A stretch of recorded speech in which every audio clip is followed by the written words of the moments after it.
Isang office worker ang na-reincarnate bilang isang noble na may kakaibang skill na appraisal. Sa isang partikular na lungsod, abala ang mga tao sa kanilang pang-araw-araw na gawain. Katatapos lang ng trabaho ng isang lalaki kaya nagpasya siyang magpahinga sa pamamagitan ng paglalaro ng video games. Kinabukasan, habang papunta siya sa trabaho, bigla siyang inatake sa puso at nawalan ng malay. Nagising siya sa ibang mundo, sa ingay ng mga boses. Pagmulat ng kanyang mata, may nakita siyang babae sa kanyang harapan at nagtaka siya kung sino ito. Naisip niya na baka may mabuting tao na nagdala sa kanya sa ospital at ang babae ay ang nurse na naka-duty. Ngunit, napansin niyang mukhang luma ang ospital, biglang may tumahol na aso na lumipad sa kanyang paningin at nagulat siya nang makita ang lumilipad na aso. Pumasok ang isang katulong sa kwarto, dala ang tray at sinabihan ang babae na naihanda na ang kanyang tsaa at nagpasalamat ang babae sa katulong. Sinabi ng katulong sa babae na ang kanyang anak ay cute at doon niya nakita ang kanyang refleksyon sa tray. Hindi siya makapaniwala na siya ay naging sanggol na at nagtaka kung nananaginip ba siya. Siya ay ipinanganak sa ika-200 taon ng Summer 4th calendar at pinangalanan siyang Ars Luvent. Siya ay ipinanganak sa Lamberg na nasa probinsya ng Mission. 3 taon nang lumipas, malaki na ang paglaki ni Ars. Nasa study room siya nang kumatok ang isang katulong at pinaunlakan niyang pumasok ito. Sinabi ng katulong na may dala siyang tsaa para sa kanya at nagpasalamat si Ars dito.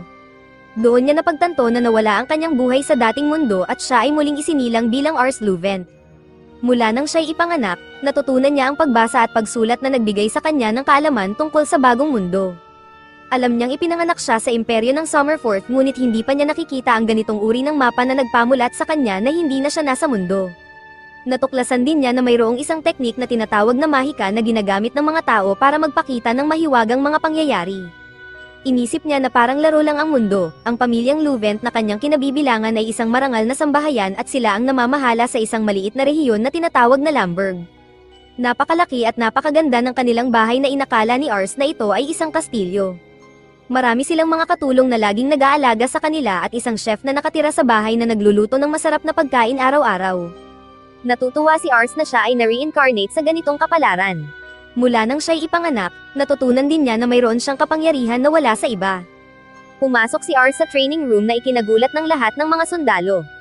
Binati niya sila at tinanong kung maaari niyang panoorin sila mula sa ligtas na distansya sa may entrada. Sinabi ng mga sundalo na ayos lang siya sa distansyang iyon. Nagulat sila na palaging pumupunta ang prinsipe sa training room sa murang edad pa lamang niya. Kumbinsido silang magiging mahusay na mandirigma siya paglaki niya. Lumapit si Ars sa isang master na nagtuturo sa isang trainee na sundalo. Tinambo ng master ang trainee at pinagalitan siya, ngunit bumangon muli ang trainee at nagpas siyang subukan ulit. Ginamit ni Ars ang kanyang appraisal skill sa trainee para tingnan ang kanyang mga stats. Napagtanto niya na ang trainee ay may malaking kakayahan sa archery at napag-alaman niyang magaling ito sa paggamit ng mga bow. Napansin ng master na pagod na ang trainee, lumapit si Ars kay Malaise, ang trainee, at tinawag siya, na ikinagulat ni Malaise dahil hindi niya inakalang kilala ni Ars ang pangalan niya. Tinanong ni Ars si Malaise kung nagamit na ba niya ang bow, ngunit sinabi ni Malaise na hindi niya gagamitin ang ganitong uri ng sandata dahil ang tunay na lalaki ay hindi binabaril ang kanyang mga kaaway mula sa ligtas na distansya tulad ng isang duwag. Imunungkahi ni Ars na baka magaling siyang humawak ng bow at hinikayat niya itong subukan. Pinag-isipan ito ni Malaise, ngunit nang hikayatin din siya ng ibang mga sundalo na subukan ito gaya ng suhestyon ni Ars, nagpasya siyang bigyan ito ng pagkakataon. Kinuha ni Malaise ang bow at arrow ngunit inamin niyang hindi pa siya nakakapagpaputok ng pana noon. Imungkahi ng isang sundalo na lumapit siya sa target para mabawasan ang panganib na makasakit ng iba, ngunit kumpiyansa si Ars na kaya niyang tamaan ang target mula sa kanyang posisyon. Inilagay ni Malaise ang arrow at itinutok ang bow sa target. Pinakawalan niya ang arrow at tumama ito sa gitna ng target. Inisip nilang swerte lang iyon kaya hiniling nila sa kanya na subukan ulit. Pinaputok ni Malaise ang ilang arrow at lahat ng ito'y tumama sa gitna ng target. Sinabi ng lahat ng sundalo sa paligid niya na ipinanganak siyang maging archer at napagtanto ni Malaise na hindi rin pala masama ang paggamit ng bow dahil sa gyera, lahat ay patas. Nagtaka ang mga sundalo kung paano nalaman ni Ars na magiging mahusay si Malaise sa paggamit ng bow at sinabi niyang instinct lang niya ito. Humanga ang mga sundalo dito ngunit alam ni Ars na kung sasabihin niya ang totoo tungkol sa kanyang appraisal skill, hindi siya paniniwalaan. Bagamat totoo ang kanyang kakayahan, hindi niya ito magamit sa kanyang sarili, na hindi niya ikinatuwa. Sa oras ng hapunan, humanga si Ars sa pagkaing inihanda ng chef. Handa na siyang kumain nang tawagin siya ng kanyang ama. Sinabi ng kanyang ama na nalaman niyang natuklasan ni Ars ang talento ni Malaise sa bow at humanga siya rito. Medyo natatakot si Ars sa kanyang ama dahil palagi itong mukhang galit. Ginamit ni Ars ang kanyang appraisal skill para tingnan ang stats ng kanyang ama. Humanga siya na ang kanyang ama ay nakapag-angat mula sa pagiging magsasaka patungo sa pagiging noble sa pamamagitan ng kanyang kahusayan sa martial arts. Sinabi ng kanyang ama na hasain pa niya ang kanyang instincts dahil maaari siyang maging Panginoon ng lupa balang araw. Kumbinsido ang kanyang ama na magiging kapaki-pakinabang ang kakayahan niyang matukoy ang talento ng ibang tao sa hinaharap. Inalok siya ng kanyang ama ng kanyang bahagi ng hapunan upang mas mabilis siyang lumaki, at nagpasalamat si Ars dito. Pagkatapos ng araw na iyon, mas pinag-aralan pa ni Ars ang tungkol sa imperyo at napagtanto niyang medyo malabo ang hinaharap dahil sa korupsyon ng mga lider. Lumalaki ang bilang ng mga pag-aalsa sa mga karaniwang tao at maraming nobles ang nagpo-focus sa autonomiya upang mapayapa ang mga rebelyon. Natatakot si Ars na baka pumasok sa isang ganap na digmaan ng imperyo kung hindi magbabago ang mga bagay para sa mas mabuti. Hindi niya maisip ang sarili na pangungunahan ng kanyang mga tropa sa digmaan at nagtataka siya kung kaya niyang panatilihing ligtas ang mga tao ng Lamberg. Nais niyang protektahan sila dahil mabait sila sa kanya. Naalala niya ang sinabi ng kanyang ama tungkol sa kanyang instincts at agad siyang nakaisip ng ideya. Nagbihis siya ng costume at lumabas sa mga kalye, agad niyang ginamit ang kanyang appraisal skill para suriin ang stats ng mga tao sa bayan. Pagod na pagod siya matapos gamitin ang kanyang kakayahan ng matagal at siya ay umupo sa isang eskinita. Biglang hinabol ng isang babae ang isang lalaki palabas ng kanyang tindahan dahil ayaw niyang ibenta ang kanyang mga paninda dito. Napansin ni Ars na iba ang hitsura ng lalaki kumpara sa mga tao sa kanilang bayan. Itinuro ng isang bata ang lalaki na isang Malkan, at sinubukan niyang humingi ng tulong sa kanyang ina ngunit iniiwasan siya ng lahat dahil marumi siya. Naalala ni Ars na ang mga Malkan ay mga tao na dumating mula sa kabila ng dagat tuwing tag-init. Alam niyang karamihan sa kanila ay dinala bilang mga alipin kaya nagpa siya siyang ialok ang kanyang tinapay sa lalaki. Nagtaka ang lahat kung bakit ang tagapagmana ng House Luvent ay tumutulong sa isang Malkan. Kinuha ng lalaki ang tinapay at kumain habang tumutulo ang mga luha sa kanyang mukha. Ginamit ni Ars ang kanyang appraisal skill sa lalaki at nagulat siya nang makita na halos perpekto ang kanyang stats. Alam niyang magiging mahusay na mandirigma ang lalaki ngunit tumayo ito para umalis matapos magpasalamat sa tinapay. Hinabol siya ni Ars ngunit sinabihan siya ng lalaki na huwag siyang sundan dahil magagalit ang mga tao sa bayan. Tinanong ni Ars ang lalaki kung gusto nitong maging kanyang retainer, na ikinagulat ng lalaki. Balak gamitin ni Ars ang kanyang kakayahan para mag-recruit ng mga taong may potensyal upang maging mas malakas ang kanyang domain. Inisip ng lalaki na gusto lang siya ni Ars na magpanggap ngunit ipinakilala ni Ars ang kanyang sarili at ipinakita ang kanyang family crest. Nagulat ang lalaki ngunit sinabi ni Ars na gusto niya itong maging retainer dahil nakikita niyang marami itong talento. Nagtaka ang lalaki kung paano nalaman ni Ars iyon sa maikling panahon ng kanilang pagkikita, ngunit sinabi ni Ars na mayroon lang siyang kakayahang makaramdam nito. Sinabi ng lalaki kay Ars na ayaw niyang magdulot ng problema dahil hindi magugustuhan ng mga tao na kunin niya ang isang Malkan bilang kanyang retainer. Sinabi naman ni Ars na huwag mag-alala dahil may naiisip siyang paraan, ngunit tinanggihan ng lalaki ang alok at lumakad palayo. Hindi tumigil si Ars sa paghabol sa lalaki dahil alam niyang baka hindi na siya makakita pa ng iba na may katulad na stats. Kumalam ang tiyan ng lalaki, at ginamit ito ni Ars bilang leverage. Sinabi niya sa lalaki na may chef sila na makakagawa ng buffet ng pagkain na tiyak niyang magugustuhan. Napatigil sa paglalakad ang lalaki at nagpasya siyang sumama kay Ars pauwi. Pagdating sa bahay, hindi makapaniwala ang lalaki na tunay ngang anak ng Panginoon si Ars. Naghain ang chef ng pagkain ngunit binigyan nila ng mas maliit na bahagi ang lalaki dahil siya ay isang Malkan. Sinabihan nila ang Malkan na umalis agad sa kanilang bahay pagkatapos kumain, at napagtanto ni Ars na malalim ang diskriminasyon laban sa mga Malkan. Naisip niyang hindi niya mapapakiusapan ang mga katulong kaya nagpasya siyang ibahagi ang kanyang pagkain sa lalaki, na ikinagulat ng lahat. Nagdesisyon ang mga katulong na maghain ng mas magandang putahe para sa lalaki at kumain siya hanggang sa mabusog. Nagtaka si Ars kung ano ang ginagawa ni Rates, ang Malkan, sa nayon at sinabi ni Rates na dati siyang kasapi ng isang pangkat ng mga mercenaryo. Ikinwento niya kay Ars na nagkahiwa-hiwalay sila matapos mawala ang karamihan sa kanilang mga kasamahan at mula noon ay naglalakbay na lang siya. Nagtaka si Ars kung bakit hindi na lang siya sumali sa ibang pangkat ng mga mercenaryo, at sinabi ni Rates na hindi siya natanggap dahil wala siyang anumang medalya o parangal sa kanyang pangalan.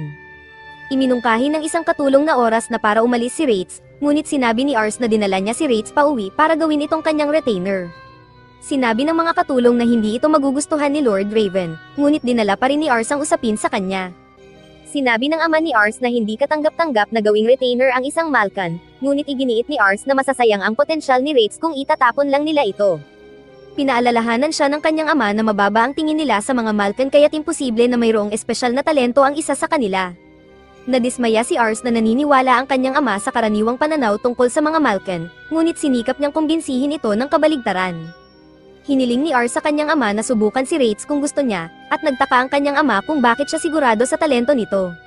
Naalala ng ama ni Ars na natuklasan niya ang talento ni Melaise, kaya nagpa siya siyang subukan si Rates dahil sa pagpupumilit ni Ars.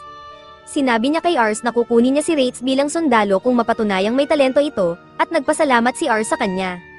Inihayag ng kanyang ama na ang pagsubok ay magiging isang kunwaang labanan sa pagitan niya at ni Rates, at tatanggapin si Rates kung magtatagumpay siya. Sinubukang kumbinsihin ni Ars ang kanyang ama na hindi kalaban para sa kanya si Rates dahil bata pa ito, ngunit ipinaalala ng kanyang ama na sinabi niyang may talento si Rates.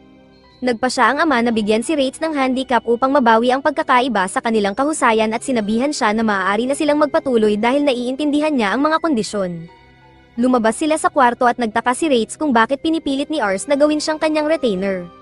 Iniisip niya na naaawa lang si Ars sa kanya, ngunit nagtataka si Ars kung ayaw ba ni Rates na maging retainer nila. Sinabi ni Ars na maaari niyang itigil ito kung gusto niya, ngunit sinabi ni Rates na ito na ang pinakamagandang alok na natanggap niya sa buhay niya. Hindi siya makapaniwala sa alok dahil karaniwang inuusig ang mga Malkan saan man sila magpunta. Sinabi ni Ars na kailangan niya si Rates dahil balang araw siya ang magiging Panginoon ng lupain at kailangan niya si Rates sa kanyang tabi. Tiniyak ni Rates na gagawin niya ang lahat ng makakaya niya. Pumasok si Rates sa silid ng pagsasanay at napagtanto ng mga sundalo na siya ay isang Malkan. Inutusan ni Ars, Father si Melaise na ihanda ang kanilang mga espada habang si Gratz naman ay nagdala ng orasan na may buhangin. Sinabihan niya si Rates na pumili ng isang espada at sinabi niya na kung makakapagpataw siya ng isang hampas sa kanya bago maubos ang oras, siya ang mananalo. Sa isip ni Ars, pabor sa kanya ang mga pagkakataon. Inutusan ni Ars, Father si Rates na magpakilala bago sila magduelo at matapos ito, ipinakilala niya ang sarili bilang Lord Raven. Nagsimula ang duelo at unang umatake si Lord Raven ngunit nakailag si Rates sa tamang oras. Kumbinsido si Rates na kung hindi practice swords ang gamit, nahati na siya sa dalawa. Nagpatuloy ang laban at napagtanto ni Ars na wala talagang pag-asang manalo si Rates ngunit nagulat ang mga sundalo na nakakahawak siya ng espada laban kay Lord Raven. Bagamat nakakasabay si Rates kay Lord Raven, hindi siya nakakapagpataw ng hampas. Nakapunto si Lord Raven ng isang hampas na nagpabagsak kay Rates ngunit bumangon siya. Paalala ni Lord Raven na kaunti na lang ang natitirang oras at naalala ni Rates ang sinabi ni Ars na kailangan siya nito. Nagpa siya siyang ilabas ang lahat ng kanyang lakas at sumugod kay Lord Raven. Gamulong siya sa ilalim at ginamit ang sikat ng araw sa kanyang bentahe para subukang makapuntos ng hampas kay Lord Raven ngunit naharangan ito sa tamang oras. Inanunsyo ni Lord Raven na tapos na ang labanan ngunit lumingon si Rates at nakita na tumatakbo pa rin ang orasan. Napagtanto ng lahat na nakapagpahid si Rates kay Lord Raven at nagtaka sila kung sino siya. Totoo sa kanyang salita, nagpa siya si Lord Raven na kunin siya bilang isang sundalo at dali-daling lumapit si Ars para batiin siya sa kanyang pagkakatanggap. Sinabi ni Lord Raven kay Ars na ang kanyang kakayahang tukuyin ang kakayahan ng mga tao ay nasa pinakamataas na antas at kumpiyansa siyang magiging maayos si Ars sa paparating na magulong panahon. Kumpiyansa siya na magiging isang mahusay na Panginoon si Ars balang araw. Samantala, nagtataka ang lahat ng mga sundalo kung paano naging napakalakas ni Rates at nagtipon sila sa paligid niya na umaasang matutunan ang kanyang sikreto. Nang araw na iyon, nagpalit si Rates ng kanyang bagong damit at ipinangako niya na ibabayad niya ang kanyang utang kay Ars gamit ang kanyang buhay. Ilang buwan na rin mula nang magsimulang magtrabaho si Rates sa bahay ng mga Luvent. Araw-araw siyang nag-ensayo kasama ang mga sundalo at lahat ay namangha sa kanyang kahusayan. Kahit kasali siya sa digmaan, palagi siyang nanatili sa tabi ni Ars. Tumaas ng husto ang kanyang katalinuhan mula nang magsimula siyang kumuha ng mga aralin at matapos ang ilang panahon, ginamit ni Ars ang kanyang kakayahang mag-appraise kay Rates. Namangha siya nang malaman na si Rates na ang pinakamatalinong tao sa kanilang bahay. Mabilis na tinanggap si Rates ng lahat matapos nilang mas makilala siya at makita kung gaano siya kahusay. Natuwa rin ang mga katulong sa bahay na magkaroon siya sa paligid at humanga rin sila sa kanyang mga kasanayan at talino. Lumapit si Rates kay Ars at humingi ng bagong aralin para sa araw na iyon. Pumayag si Ars na tulungan siyang mag-aral. Paalala ni Rates kay Ars na ang nakaraan nilang aralin ay tungkol sa mga aktibidad ng imperyo ng Summerforth na ang layunin ay muling pag-isahin ang 7 orihinal na bansa. Naalala ni Rates na sinabi ni Ars na ang Ansel, na geographical na nakahiwalay sa ibang rehiyon, ay nakikipagkalakalan sa mga rehiyong nasa labas ng Summerforth. Ginawa nila ito upang magkaroon ng sapat na kapangyarihan para sakupin ang iba pang kaharian sa rehiyon ng Summerforth. Matapos sakupin ni Ansel ang iba pang rehiyon, idineklara ng hari ng Ansel ang kanyang sarili bilang emperador at pinangalanan ang rehiyon bilang Summerforth. Ito ay 203 taon na ang nakalipas at kinumpirma ito lahat ni Ars. Patuloy si Rates, sinasabi na ang kasalukuyang imperyo ng Summerforth ay nasa pagbagsak dahil ang kasalukuyang emperador ay 8 taong gulang lamang. Nangangahulugan ito na ang kanyang mga vasalo ang tunay na may kapangyarihan dahil ang emperador ay maghahari mag-isa. Nagdulot ng korupsyon sa gobyerno ang sitwasyong ito, na humantong sa mga pag-aalsa sa buong bansa, at naging dahilan upang baliwalain ng mga duke ng bawat dukado ang imperyo at magtuon na lamang sa kani-kanilang autonomiya. Bagamat hindi masyadong matindi ang kasalukuyang digmaan, kumbinsido si Ars na magkakaroon ng mas matinding tunggalian sa hinaharap dahil sa pilitang nakikipaglaban na ang kanyang ama sa kasalukuyang tunggalian. Nagpasya si Ars na gamitin ang kanyang kakayahan upang tipunin ang mga may pangakong talento at ihanda sila para sa labanan, kahit umaasa siyang hindi sana magkaroon ng digmaan sa hinaharap. Nagtataka si Ars kung saan magaganap ang digmaan sa hinaharap, at sinabi sa kanya ni Ritz na malamang magsimula ito sa rehiyon ng Mizshan. Ipinabatid niya kay Ars na ang duke ng dukado ng Mizshan ay matanda na at malapit ng pumanaw, at bagamat ang panganay na anak ay inaasahang hahalili sa kanya, ang nakababatang anak ay tila mas may kakayahan. Nag-aalala ang duke kung sino ang pipiliin bilang kahalili sakaling siya'y mamatay. Sigurado si Ritz na magkakaroon ng digmaan kung mamatay ang duke bago pa man niya mapili ang kanyang kahalili, at sigurado rin siyang magkakaroon ng digmaan kahit na magpasya ang duke dahil parehong sabik sa kapangyarihan ang dalawang anak. Hindi makapaniwala si Ars sa kanyang naririnig at nagtataka siya kung kanino panig ang kanyang ama kung sakaling maganap ang ganitong pangyayari. Ipinabatid sa kanya ni Ritz na malamang kakampi ang kanyang ama sa panganay na anak ngunit alam niyang hindi ang kanyang ama ang magdedesisyon.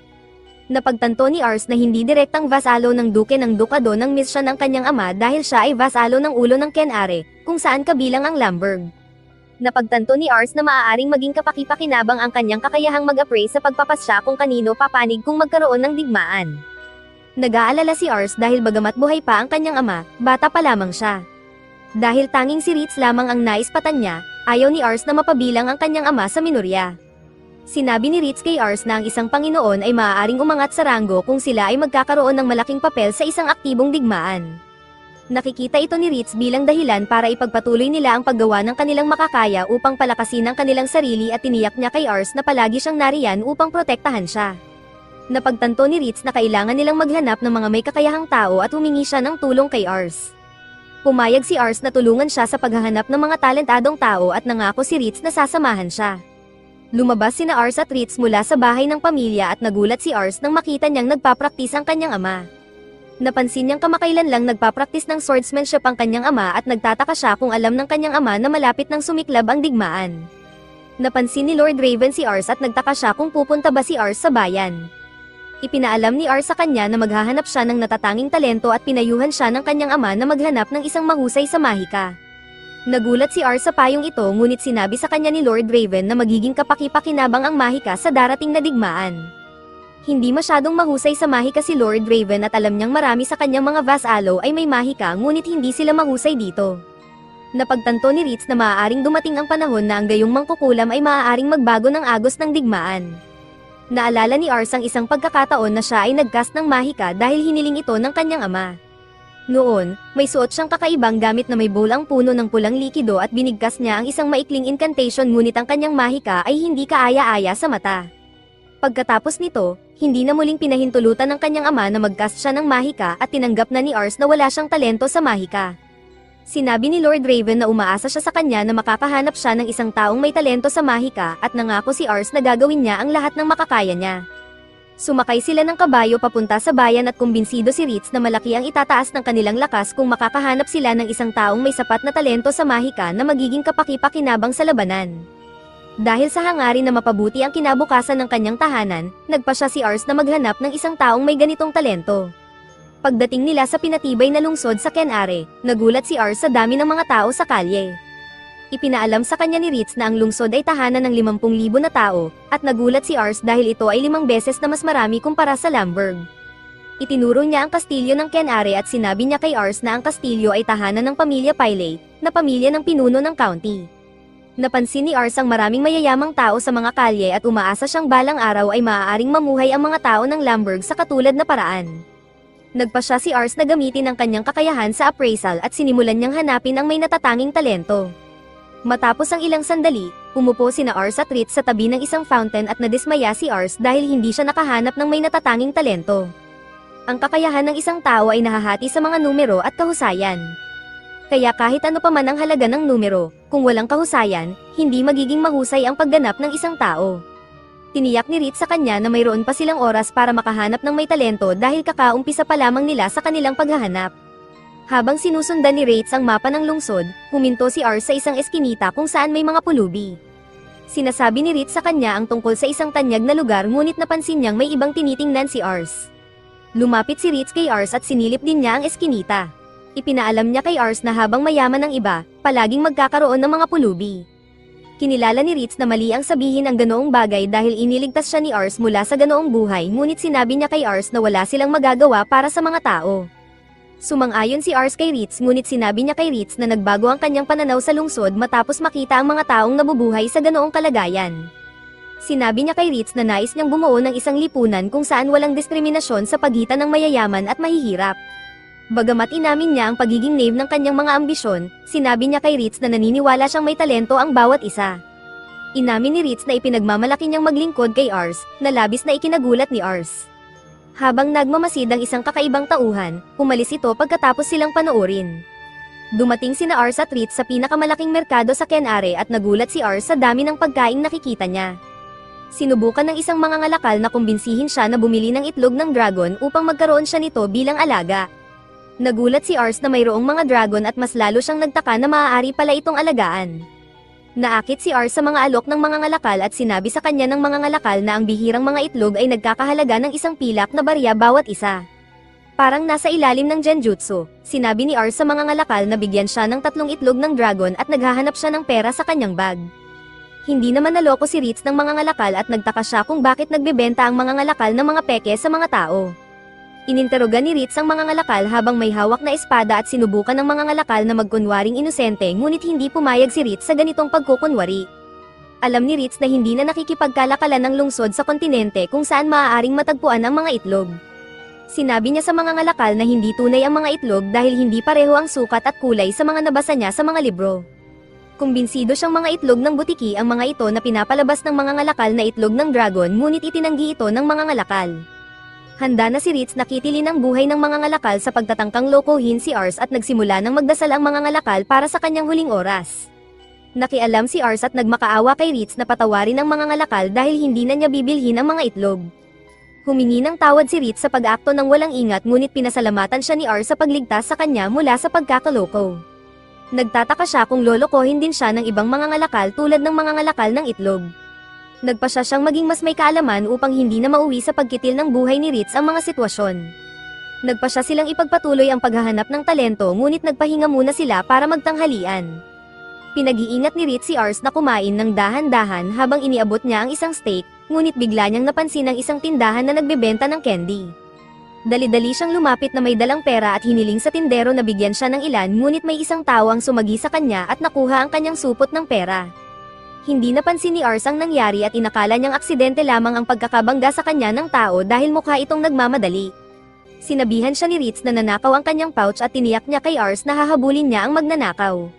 Binuhat niya si Ars sa kanyang likod at sinimulan nilang habulin ang magnanakaw. Ang magnanakaw pala ay ang kakaibang taong kanina pa sila pinagmamasdan. Nakalapit si Ritz sa magnanakaw at inalis ang kanyang pagkakakubli. Tumakbo ang babae sa isang eskinita at sinundan siya ni Ritz doon.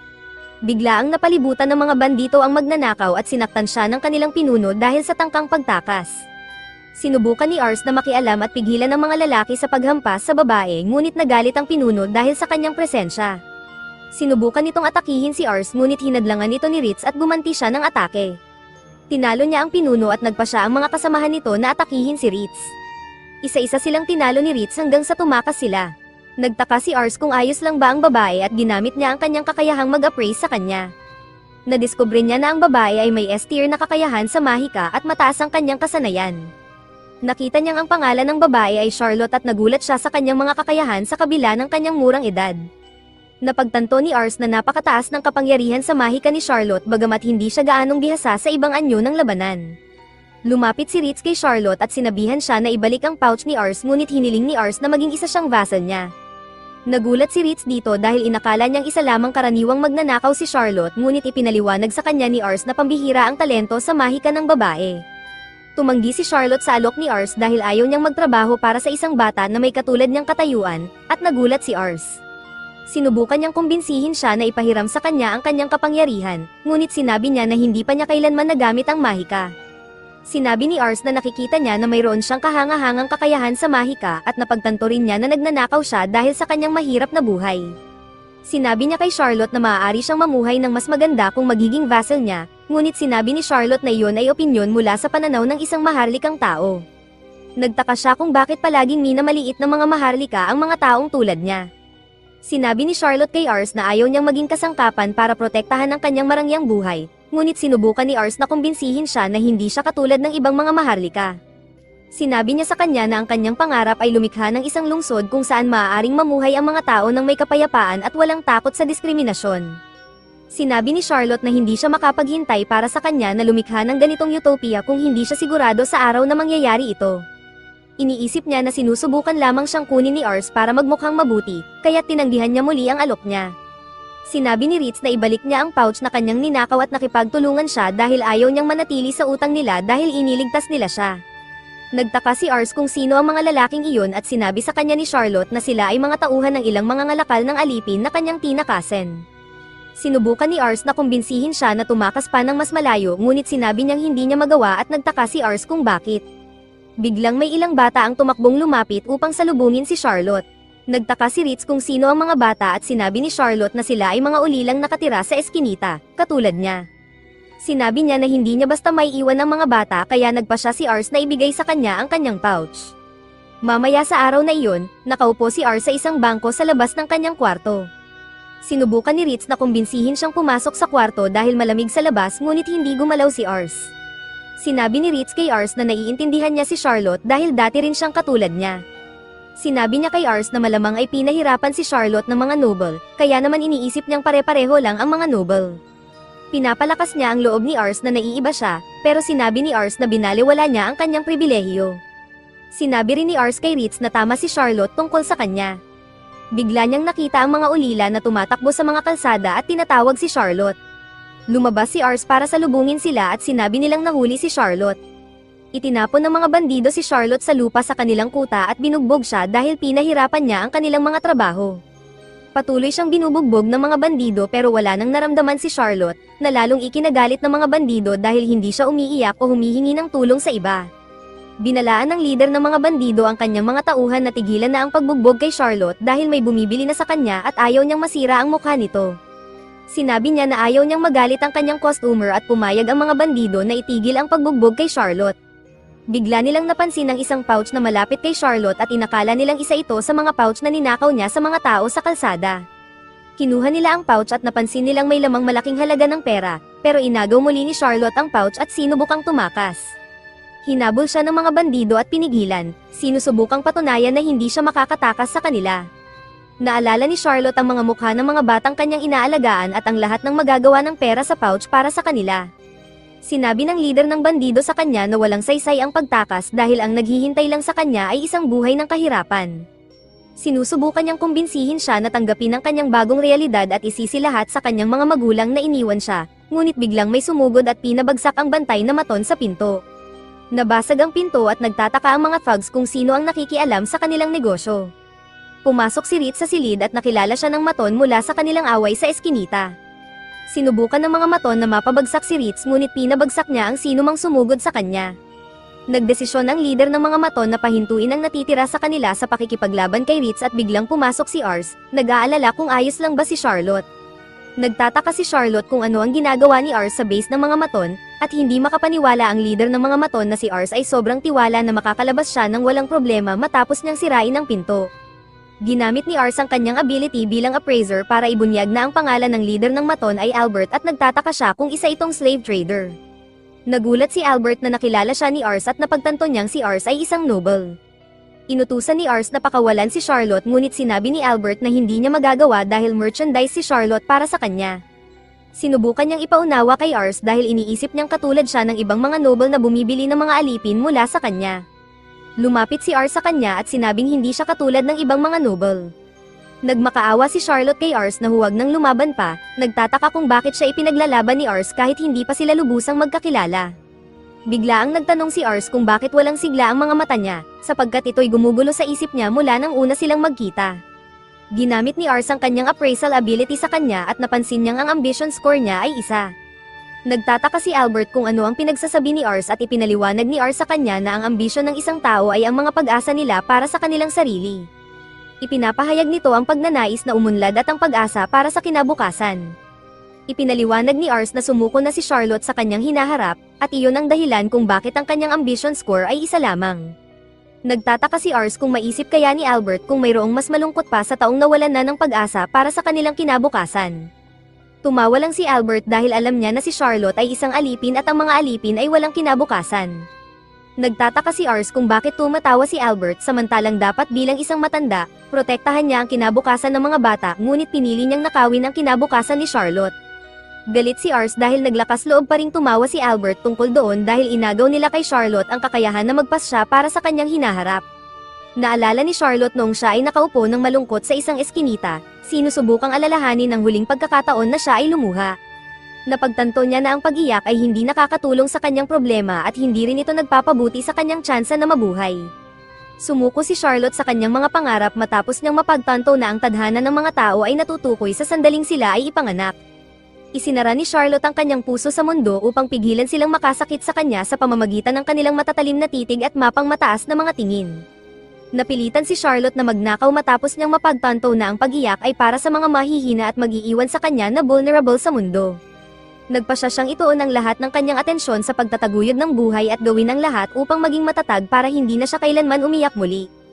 Habang nakatitig sa walang katapusang luha na umaagos mula sa kanyang mga mata, nagtataka si Charlotte kung bakit, matapos niyang ay pangako na hindi na muli pang luluha, ay siya'y lumuluha pa rin. Isa sa mga maton ang hindi nagustuhan ang tono ng pananalita ni Ars kay Albert, at nagpasya si Albert na tawagin pa ang kanyang mga tauhan. Inamin niya na binigyan niya ng kaunting kaluwagan si Ars dahil isa itong noble, ngunit ngayon ay sukdulan na ang kanyang pagtitiis sa kayabangan nito. Sinabihan ni Charlotte si Ars na tumakas para sa kaligtasan ngunit tiniyak ni Ars na aayusin niya ang lahat at magiging maayos na siya. Inutusan ni Ars si Ritz na tapusin ang mga maton, ngunit bago pa man niya matapos ang kanyang sasabihin ay sinugod na siya ng mga ito. Madaling pinabagsak ni Ritz ang unang maton, tinatanong sila kung alam ba nila ang malaking kasalanang kanilang nagawa. Ipinaalam niya sa kanila na ang kabayaran sa paggalit kay Ars ay ang kanilang mga buhay, ngunit nagpasya silang kabkuban siya at sabay-sabay siyang pabagsakin dahil isa lang siyang tao. Isa-isa silang sumugod sa kanya ngunit sunod-sunod niya rin silang tinalo. Ipinahiwatig ni Albert sa kanyang mga mangkukulam na pabagsakin si Ritz ngunit nagawa niyang paalang bisa ang kanilang mahika gamit ang kanyang espada at tinalo sila. Ngayon, nawalan na ng masasabi si Albert matapos niyang mapagtanto na si Ritz ay isang halimaw. Nagulat si Charlotte sa lakas ni Ritz at nagsimula siyang magkaroon ng kaunting tiwala na baka sila ay magtagumpay. Nagtataka si Ritz kung tapos na ba si Albert o mayroon pa siyang mga tauhan na isasakripisyo para sa kanyang ego. Tinawag ni Albert ang kanyang lihim na sandata mula sa itaas, at bumaba ang malaking maton mula sa hagdan, nagtataka kung bakit maingay ang lahat. Ipinaalam ni Albert sa kanila na ang malaking maton ay dating kapitan sa hukbo ng Kenare ngunit itinapon dahil sa masamang ugali. Nagulat si Charlotte sa laki ng maton at sinabi niya kay Ars na hindi nila ito kayang talunin. Ginamit ni Ars ang kanyang kakayahang mag-appraise sa malaking maton at sinabihan si Charlotte na huwag nang mag-alala matapos niyang suriin ang mga katangian ng maton. Nagulat ang malaking maton na natalo ang ibang mga maton ng isang maliit na tulad ni Ritz, ngunit sinabi sa kanya ni Ritz na maaari lamang niya silang pagtawanan kung magtatagumpay siya sa pagpapabagsak sa kanya. Nangako ang malaking maton na tatanggalin niya ang ulo ni Ritz mula sa katawan nito, ngunit sa halip na mahuli si Ritz, hangin lamang ang kanyang nahawakan. Nagtaka siya kung naglaho ba si Ritz sa manipis na hangin, ngunit nasa chandelier lang pala si Ritz, at tinuya niya ang maton sa pagiging mabagal. Pinatikim ni Ritz sa maton ang kanyang bota at pagkatapos makabawi, pinakitaan niya ito ng mga paru-paro sa pamamagitan ng isang malakas na suntok sa panga na nagpatamba dito. Nagtataka si Charlotte kung paano naging napakalakas ni Ritz habang nagluluksa si Albert sa kanyang mga nasawing sundalo. Nagbabala si Albert na magagalit ang pinuno ng distrito ng Kenare dahil sa mga aksyon ni Ars, dahil sinusuportahan nito ang pagbebenta ng mga alipin. Alam ito ni Ars kaya nagpasya siyang bayaran ng pagbili kay Charlotte. Nagmatigas si Albert sa pagtanggap ng pera ngunit pinaalalahanan siya ni Ritz na ang kalakalan ng mga alipin ay nakabatay sa tiwala. Nagtaka si Albert kung ano ang ibig sabihin ni Ritz, at ipinaliwanag ni Ritz na kung aalisin nila si Charlotte nang hindi nagbabayad, masisira ang reputasyon niya. Imunungkahi niya na ipaalam niya sa kanyang mamimili na may dumating na mas magandang alok kaya hindi na nila kailangang gumamit ng hindi etikal na paraan para masiguro ang kaligtasan ni Charlotte. Pumayag si Albert, sinabihan si Ritz na kunin na si Charlotte, at dahil sa pakikipagtulungan ni Albert, nagpa siya silang magbigay ng kaunting dagdag para sa kanyang abala. Pinasalamatan ni R si Ritz dahil sa kanyang pagsisikap at sinabi ni Ritz na isang karangalan ang maglingkod sa kanya. Lumapit sila pareho kay Charlotte at inalok ni Ars ang kanyang kamay para tulungan siyang tumayo at bumalik sa kanyang mga kaibigang naghihintay sa kanya. Si Charlotte ay pumayag ng may pag-aalinlangan, ngunit paglabas nila sa kuta ng mga maton, ipinaalam ni Charlotte sa kanila na may lugar siyang nais puntahan bago sila umuwi. Pinangunahan niya sila sa pagdaan sa isang makapal na gubat na nakakapagod kay Ars, na hindi na makapaghintay na marating nila ang kanilang patutunguhan. Natutuwa si Charlotte sa kahinaan na ipinapakita ni Ars, ngunit makalipas ang maikling distansya, inanunsyo niyang narating na nila ang kanilang destinasyon. Tumingala si Ars upang makita ang magandang tanawin ng bayan mula sa isang bato at ipinaalam sa kanya ni Charlotte na iyon ang kanyang lihim na lugar. Tuwing tinitingnan niya ang tanawin mula roon, nawawala ang lahat ng problema na dala ng bayan. Madalas siyang pumunta sa lugar na iyon upang panatilihin ang kanyang katinoan dahil gusto niya ang lugar na iyon. Nagtataka si Ars kung bakit ibinahagi sa kanya ni Charlotte ang kanyang espesyal na lugar, at ipinaalala sa kanya ni Charlotte ang kanyang pangarap na magtayo ng bayan kung saan ang mga mahihirap ay tratuhin katulad ng mga noble. Nagtataka siya kung bakit mayroon siyang ganitong pangarap at sinabi niya na ito ay dahil gusto niya ang mga bata, isang pahayag na maaaring magdala sa kanya sa kulungan kung siya ay nasa kanyang nakaraang buhay pa. Nagtataka si Charlotte kung bakit niya sinasabi ito kahit na siya ay isang bata rin, at naalala ni Ars ang mga larawan mula sa kanyang huling buhay. Ipinaalam niya sa kanya na ang ngiti ng isang bata ay maaaring magangat ng espiritu ng isang tao kapag sila ay nalulungkot dahil ang ngiti ng isang bata ay puno ng pag-asa. Kapwa nila tinatamasa ang tanawin mula sa espesyal na lugar ni Charlotte sa huling pagkakataon. Kinabukasan, magkasama sina Ritz at Ars na nakikipaglaro sa mga bata. Pinag-uusapan ng mga ulila ang kanilang mga pangarap para sa kanilang hinaharap, at natutuwa si Ars na ang mga bata ay may pag-asa para sa kung ano ang maaaring dalhin ng hinaharap. Naniniwala si Ars na ang kaligayahan ay may malaking kapangyarihan at ang mga ngiti ng mga bata ay maaari ring mag-impluwensya sa mga matatanda na maging excited para sa hinaharap at subukang mamuhay ng mas maayos. Kumbinsido si Ars dahil ang ganitong uri ng sigasig ay maaaring magpaganda sa isang lungsod. Nakatingin si Ars sa malayong abot tanaw, umaasa na may tatayo niya ang isang lugar kung saan ang mga bata ay laging may pag-asa. Ipinapalam niya kay Charlotte na ang ganoong responsibilidad ay maaari lamang mahulog sa balikat ng lider ng lungsod, kaya nais niyang magtayo ng bayan kung saan ang mga taong katulad niya ay maaaring mamuhay ng matatag. Biglang napagtanto ni Ars na parang nagtuturo siya kay Charlotte at humingi siya ng paumanhin dito. Inamin niya na nadala siya ng sandali dahil siya ay masigasig tungkol sa kanyang mga pangarap. Sa kanyang pagkagulat, pumayag si Charlotte na sumama sa kanya at maging kanyang alalay. Nagtataka si Ars kung hindi ba mag-aalala si Charlotte para sa mga bata, ngunit ipinaalam niya sa kanya na ang mga bata ang dahilan kung bakit siya sama-sama sa kanya. Sinabi niya na nais niyang magkaroon sila ng hinaharap na katulad ng inilalarawan niya at nagpa siya si Ritz na kumpirmahin ang kanyang kakayahang mahika gamit ang isang magic item. Nagtataka si Ars kung saan niya nakuha ang item at ipinaalam sa kanya ni Ritz na hiniram niya ito mula sa isang bahay na kanilang binisita. Iniabot ni Ritz kay Charlotte ang magic item para masubukan niya ang kanyang mahika dahil nais niyang makita ang kanyang kakayahang mahika para lubos siyang tanggapin bilang kasama. Inamin ni Charlotte na ito ang kanyang unang pagkakataon na gumamit ng mahika at hindi niya alam kung paano bumigkas ng mga spells. Nagpa siya si Ritz na ituro sa kanya kung paano bumigkas ng spell habang nakatingin si Ars ng may pag-asa, nagtataka kung ano ang kayang gawin ng isang taong may S-rank na kakayahan. Ipinabatid sa kanya ni Ritz na handa na siya at binigkas niya ang incantation na itinuro sa kanya ni Ritz. Isang malaking fireball ang biglaang lumitaw sa nakalahad niyang palad at sumambulat ang apoy sa hangin, ikinagulat ni Ritz at Ars. Nagulat din ang mga tao sa bayan sa spell na iyon, nasira ang magic item dahil sa sobrang lakas ng mahika, at natuwa si Charlotte sa kapangyarihan ng kanyang spell. Namangha si Ars sa kapangyarihan ni Charlotte habang si Ritz ay halos hindi makapaniwala sa kanyang nakita at bahagya na lang nakapagbigay ng papuri. Nagtataka si Charlotte kung makakakuha siya ng pagkain at matutuluyan kapag naging alalay na siya ni Ars. Sinabi sa kanya ni Ars na makakatanggap siya ng lahat ng iyon kasama na ang buwan ng sahod, ngunit hiniling niya na ipadala ang kanyang sahod sa mga bata dahil mahihirapan silang mabuhay nang wala siya. Ipinaalam niya na ang kailangan lang niya ay pagkain at matutuluyan at nangako si Ars na ibibigay ang kanyang sahod sa ampunan. Sinabi ni Ars na nasa sabik siya para sa kanyang hinaharap. Nagpatira pa si Charlotte at nangako na gagawin ang lahat para matupad ang pangarap ni Ars. Sinabi sa kanya ni Ars na hindi niya kailangang maging formal at nagpasya siyang hindi na lang ito gawin dahil hindi siya sanay sa magarbong pananalita. Sinabi ni Ars na kailangan na nilang bumalik sa bahay dahil nakuha na nila ang kanilang kailangan at paubos na ang kanilang pera. Agad humingi ng paumanhin si Charlotte sa pagkuha ng kanilang pera at nagpasalamat sa kanila sa pagligtas sa kanya mula sa mga maton. Sinabi sa kanya ni Ars na huwag mag-alala tungkol doon ngunit hindi inakala ni Charlotte na balang araw ay magiging alalay siya sa isang mas bata sa kanya. Sinabi niya kay Ritz na mas interesado siya sa hinaharap ni Ars at sumang-ayon si Ritz sa kanya. Kinabukasan, nagpaalam si Charlotte sa mga ulila at natuwa si Ars na mayroon na siyang isa pang mapagkakatiwalaang kasama. Bagamat natutuwa si Ars na mas lumakas ang kanyang bahay, nararamdaman din niya ang presyon dahil napapalibutan siya ng mga kahangahangang tao samantalang siya ay pangkaraniwan lang.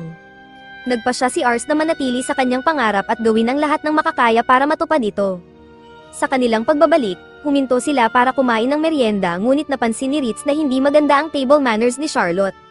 Sinabi niya na kailangan niyang matutunan ito kung nais niyang manatiling alalay ni Ars ngunit sinabi niya na imposible ito. Nakarating sila sa bahay ngunit tumanggi si Lord Raven na kilalanin si Charlotte bilang alalay ni Ars dahil hindi angkop ang larangan ng labanan para sa isang babae. Hiniling ni Ars kay Charlotte na ipakita ang kanyang kapangyarihan kay Lord Raven at matapos makita ang resulta, agad siyang tinanggap sa bahay Leuven. 3 taon ang lumipas, malugod na sinalubong ni Ars ang kanyang ama na bumalik sa tahanan at ipinaliwanag na ang kanilang teritoryo ay nasa distrito ng Kar at dahil dito, nakaranas sila ng mga alitan sa lupa kasama ang kalapit na probinsya. Kaya naman, ilang beses nang ipinadala doon ang kanyang ama upang malutas ang tunggalian. Sa kabila ng pagkawala ng ilang tauhan, mataas pa rin ang moral ng lahat. Tumakbo si Ars patungo sa kanyang ama at nagtanong kung paano naganap ang labanan. Ipinaliwanag ng kanyang ama na medyo madali ang kanilang pagkapanalo, lalo na dahil nagamit ni Charlotte ang kanyang mahika. Binati niya si Charlotte at sinabing dahil sa kanyang kahangahangang, instant magic talent, mabilis siyang sumikat at naging isa sa pinakakinatatakutang mages. Nakatanggap pa siya ng titulo bilang Lens Lady of Flames at naging tanyag bilang ipinagmamalaki ng mage core ng kanilang bahay. Hindi makapaniwala si Ars na ang talento ng isang tao ay makakagawa ng malaking pagbabago, ngunit ngayon, naunawaan niya kung gaano kahalaga ang isang kasanayan. Biglang lumitaw ang kanyang ina at ibinalita ni Ars na mayroon siyang kambal na kapatid na lalaki at babae sa loob ng nakaraang 3 taon. Sinuri ng kanyang ama ang mga pagbabago sa kanyang mga kapatid tuwing siya ay naipadadala. Kinumpirma ito ng kanyang ina ngunit sinabing kamukha silang lahat ni Ars. Sinuri ni Ars ang mga stats ng kanyang mga kapatid at napansin kung gaano kahalaga ang magiging papel nila sa hinaharap.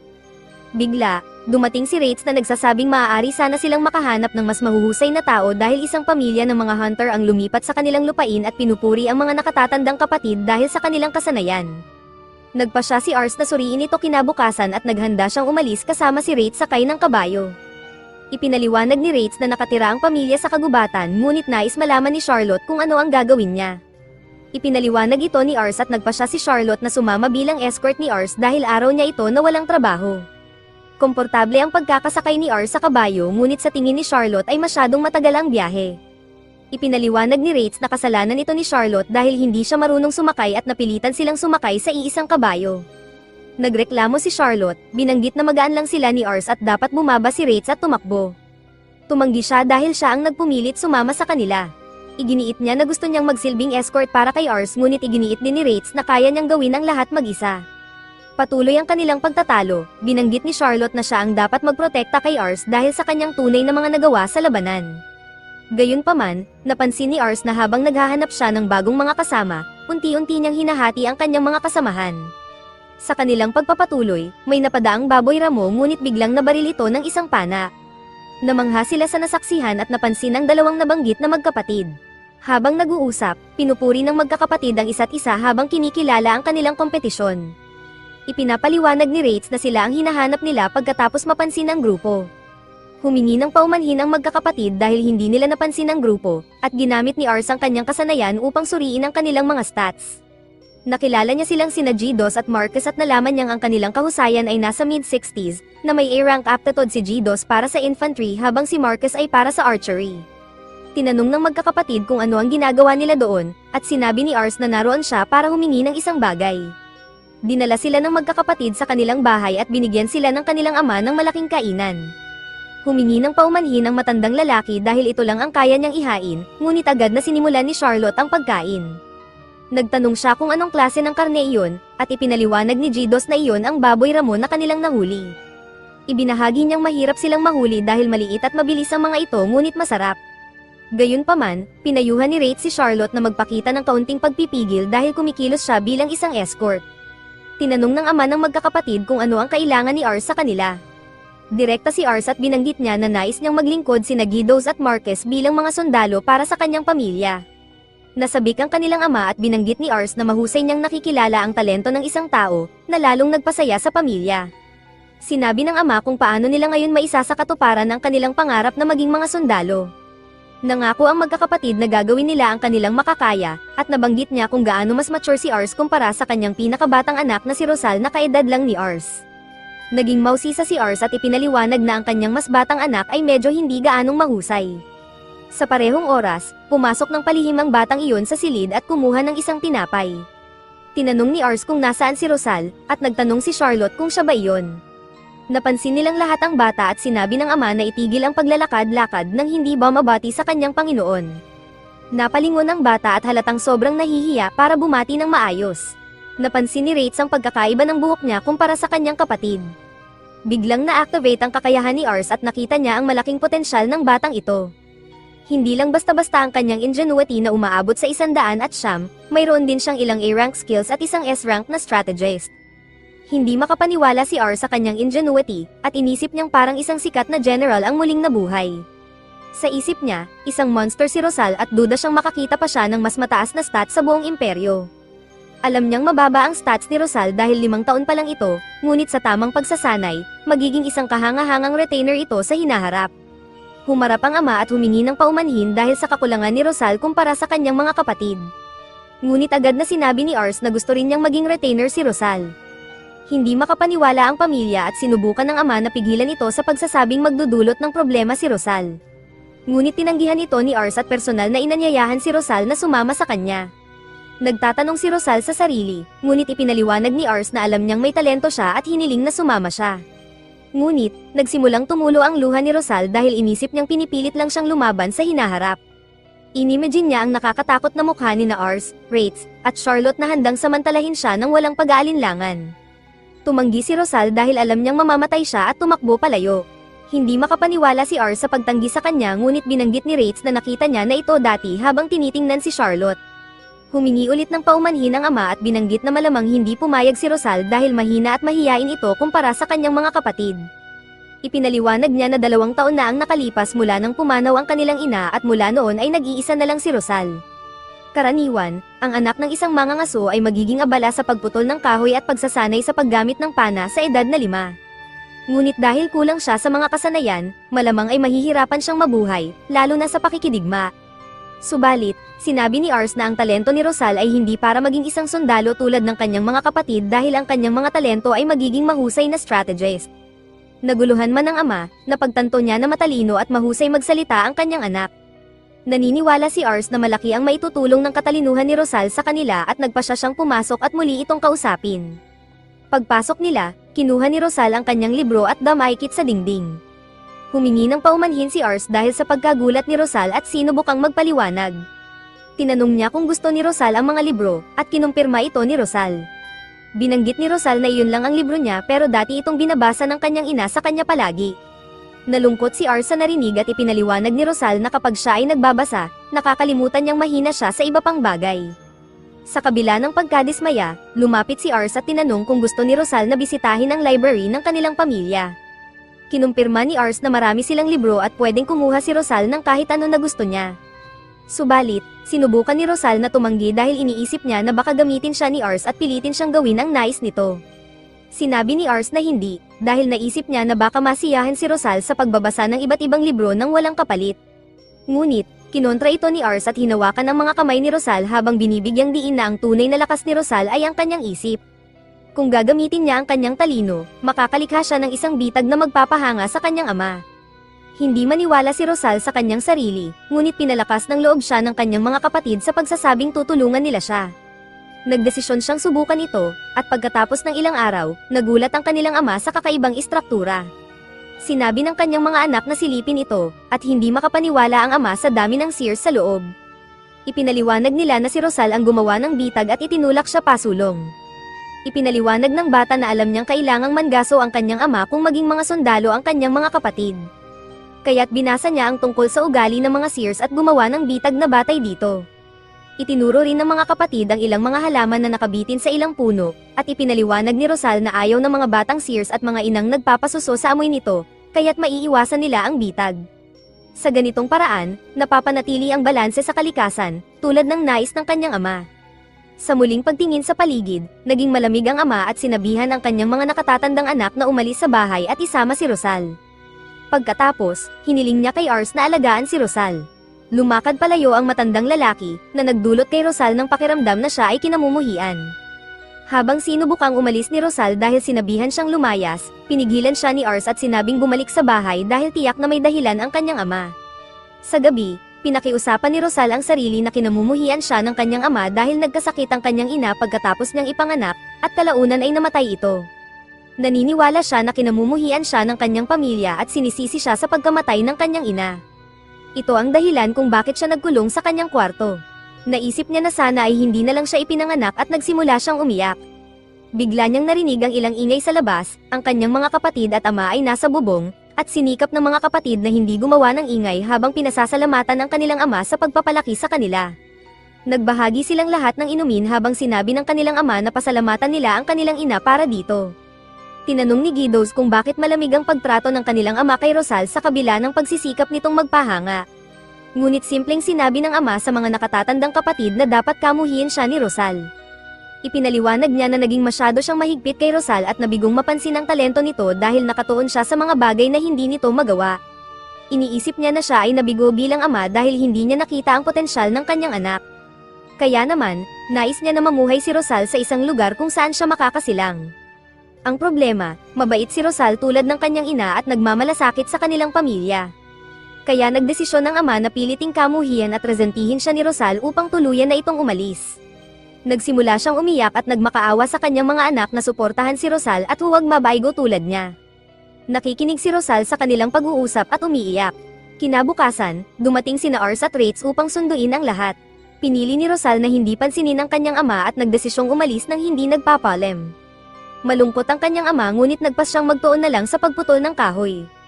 Subalit, lumapit si Rosal at inihayag na hindi niya kailanman magagawang kamuhian ng kanyang ama. Inamin niyang wala siyang silbi sa bahay noon, ngunit matututo siya sa ilalim ni Ars at magiging mas kapaki-pakinabang sa hinaharap. Nagsimula siyang umiyak at nagtanong kung maaari silang magsama muli kapag dumating ang araw na iyon. Humarap ang kanyang ama na lumuluha at sinabi sa kanyang bunso na hihintayin niya ito. Lumapit ang mga nakatatandang kapatid kay Ars at nagpasalamat sa kanya sa pagkuha sa kanilang buong pamilya bilang mga retainer, ngunit, ipinahayag ni Ars na ang kanyang pag-aalala ay sa mga taong nakatira sa kanyang nasasakupan lamang at natutuwa siyang makitang naibalik ang ugnayan ng kanilang pamilya. Pagkatapos, nanumpa ng katapatan ang tatlong magkakapatid at nangakong magiging kapaki-pakinabang sa hinaharap.